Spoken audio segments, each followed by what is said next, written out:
పశ్చిమ బెంగాల్ ముఖ్యమంత్రి మమతా బెనర్జీ గారు సుప్రీంకోర్టును టార్గెట్గా చేసుకొని సంచలనమైనటువంటి వ్యాఖ్యలు చేశారు. 2016 బెంగాల్లో 25,000 టీచర్ల నియామకాలు చెల్లవు అని చెప్పి ఆ తీర్పును సుప్రీంకోర్టు సమర్థించుకుంటూ తాజాగా తీర్పిచ్చి ఆ ప్రక్రియ మళ్ళీ చేపట్టాలి అని చెప్పిన తర్వాత సుప్రీంకోర్టు తీర్పు మీద మమతా బెనర్జీ గారు భగ్గుమన్నారు. మీ తీర్పుని నేను అంగీకరించబోవడం లేదు అని సంచలనమైన వ్యాఖ్యలు చేశారు. ఒక వ్యక్తిగా నాకు హక్కు ఉంది, దాంతో విభేదించే హక్కు. సుప్రీంకోర్టు తీర్పుని నేనైతే అంగీకరించడం లేదు. సరే, న్యాయ వ్యవస్థల మీద గౌరవం ఉంది, జడ్జిల మీద గౌరవం ఉంది. ఒక రాష్ట్ర ప్రభుత్వంగా ఏం చేయాలో చేస్తాం కానీ ఒక పౌరురాలిగా మీ తీర్పుతో నేను ఏమాత్రం ఏకీభవించడం లేదు. మీ తీర్పులో విశ్వసనీయత కూడా నాకు కనిపించడం లేదు. ఇదేం న్యాయం?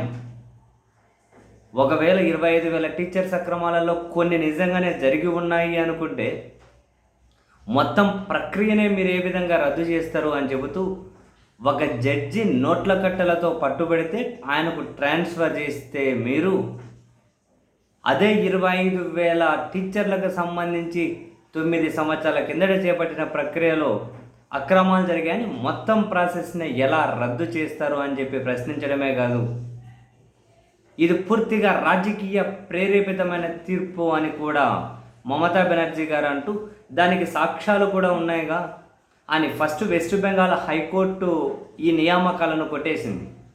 25,000 టీచర్ పోస్టుల నియామకాలను పశ్చిమ బెంగాల్ హైకోర్టు కొట్టేసింది. హైకోర్టు కొట్టేసింది అనే కంటే ఈ మధ్య మనం జడ్జి పేర్లనే ప్రస్తావించాలి. ఎందుకు న్యాయస్థానం అనే కంటే జడ్జి పేర్లనే ప్రస్తావించాలి, సో దట్ ఏ తీర్పు వెనక ఏ ఉద్దేశం ఉంది ఎవరికైనా అర్థమవుతుంది. ఆ పశ్చిమ బెంగాల్ హైకోర్టులో కొట్టేసింది ఎవరు? అభిజిత్ గంగోపాధ్యాయ. ఆయన ఎవరు? పశ్చిమ బెంగాల్ హైకోర్టులో ఈయన జడ్జి కావండి, కలకత్తా హైకోర్టులో జడ్జి కావండి, పశ్చిమ బెంగాల్ ముఖ్యమంత్రి గారి మీద ఈయన ఇంకా పర్సనల్గా వ్యాఖ్యలు చేసుకుంటూ చివరికి హైకోర్టు జడ్జిగా రాజీనామా చేసేసి ఇమ్మీడియట్గా బీజేపీ నుంచి పోటీ చేసి ఇప్పుడు ఎంపీగా ఉన్నారు. ఆయన ఫస్ట్ కొట్టేసుకుంటే తీర్పిచ్చింది ఈయనే.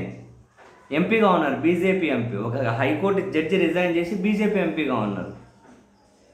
సో వీటన్నిటిని ఉదాహరించుకుంటూనే రాజకీయ ప్రేరేపితమైంది అన్నారు.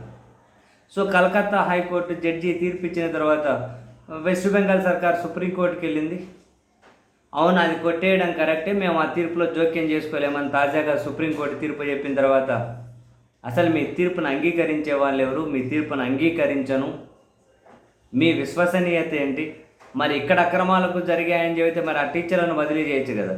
మీరు అక్రమాలు జరిగాయని జడ్జిని బదిలీ చేశారు కదా నోట్ల కట్టలతో దొరికితే.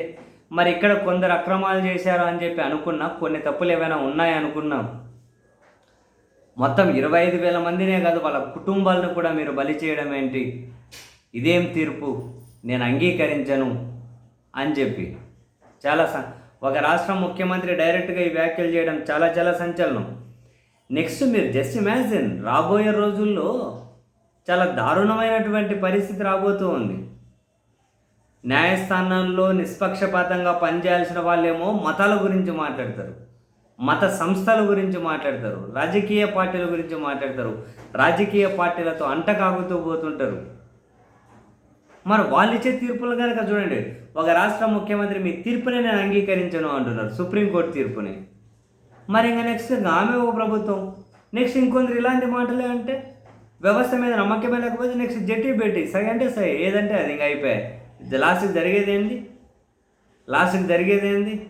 అంతవరకు పరిస్థితిని తీసుకురాకూడదు అని చెప్పే వ్యవస్థలు బాగా పనిచేయాలి, నిష్పక్షపాతంగా పనిచేయాలి, కులాలు మతాల గురించి వాళ్ళు మాట్లాడకూడదు అని మనలాంటి వాళ్ళు నెత్తినోరు కొట్టుకునేది ఇందుకే. ఆమె పాయింట్ కరెక్టే కదా, మమతా బెనర్జీ గారి పాయింట్ కూడా కరెక్టే కదా. ఒక జడ్జి తీర్పిచ్చిన జడ్జి పదవికి రాజీనామా చేసి బీజేపీ ఎంపీగా పోటీ చేసింది. ఏమనుకోవాలి? ఏంటి వీళ్ళ విశ్వసనీయత? సుప్రీంకోర్టు ప్రధాన న్యాయమూర్తులుగా పనిచేసిన వాళ్ళు అయిపోగానే రాజ్యసభ ఎంపీలు అవుతారు, సుప్రీంకోర్టు జడ్జిలుగా పనిచేసిన వాళ్ళు అయిపోగానే గవర్నర్లు అవుతారు, అయిపోగానే ఇంకో బాధ్యతలు తీసుకుంటారు. ఎందుకు ఇవంతా?